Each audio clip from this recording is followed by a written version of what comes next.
চলো আজকে তোমাদের সাথে আমি আমার পুরী যাত্রার কিছু গল্প শেয়ার করি। গত 24শে অক্টোবরে আমি গিয়েছিলাম পুরীতে। ট্রেনের টিকিট কনফার্ম না হওয়াতে আমরা বাসে করেই রওনা হয়েছিলাম ৩ জন মিলে পুরীতে। আর বাকি যারা এসেছিল তারা সকলেই ট্রেনে এসছিল। তো শ্যামলী পরিবহনের বাস তোমরা সবাই জানো। আমরা এসপ্ল্যানেড থেকে শ্যামলীর বাস বুক করেছিলাম।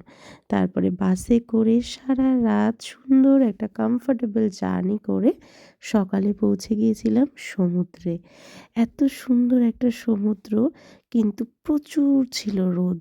রোদের মেজাজ সকাল হলে কি হবে, ভারী কড়া ছিল। যাই হোক, তারপরে তো চলে এলাম রুমে। তো রুমটা মোটামুটি ভালোই ছিল। আমরা খুব একটা দামি হোটেলেও ছিলাম না, তবে মোটামুটি বেশ ভালো হোটেলেই ছিলাম। এরপর হোটেলে তো চলে এলাম, কিছুক্ষণ রেস্ট ফেস্ট করে নিয়ে তারপরে ব্রেকফাস্ট করে নিয়েছিলাম। ব্রেকফাস্ট করে আমরা চলে গিয়েছিলাম সমুদ্রে। সমুদ্রে বেশ খানিকক্ষণ ঝাপাঝাপি করতে হবে। সমুদ্রে ঝাপাঝাপি না করলে তো হয়ই না, কারণ পুরীতে এসেছি, কালো হয়ে তো একটু ফিরতেই হবে।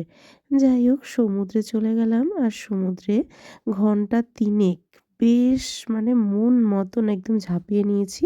কারণ ওই একটা দিনই আমরা সমুদ্রে ঝাপাঝাপির জন্য সময় পেয়েছিলাম। মাত্র ২ দিন হাতে নিয়ে গিয়েছিলাম পুরীতে। তাই সমুদ্রে কালো হব না সেটা কি করে সম্ভব?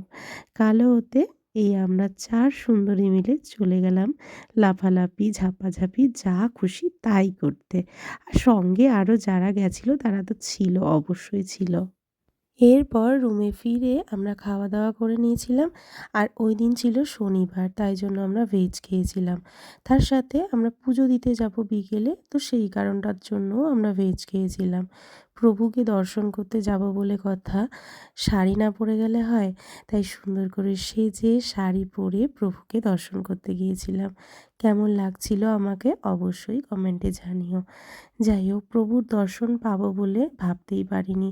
দামোদর মাস থাকার কারণে ওখানে এত দর্শনার্থীর ভিড় ছিল যে আমাদের পান্ডা আমাদের রীতিমতন মারামারি করে ভেতরে নিয়ে গেছিল। মানে কত যে কষ্টে নিয়ে গেছে, সে না দেখালে আমি বোঝাতে পারবো না তোমাদের।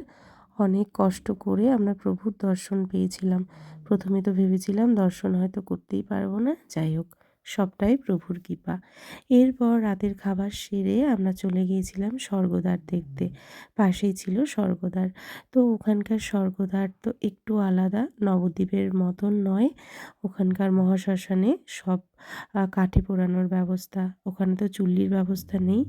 যাই হোক, এই জায়গাটা সবারই একটু কষ্টের জায়গা। আর বেশিক্ষণ দেখাবো না। এরপরে আমরা চলে গেলাম হোটেলে। দ্বিতীয় দিনে আমরা কী ঘুরেছিলাম সেই পার্টটা আমি দ্বিতীয় পার্টে দেব। তাই তোমরা সবাই প্রথম পার্ট দেখে দ্বিতীয় পার্টের জন্য অবশ্যই অপেক্ষা করো।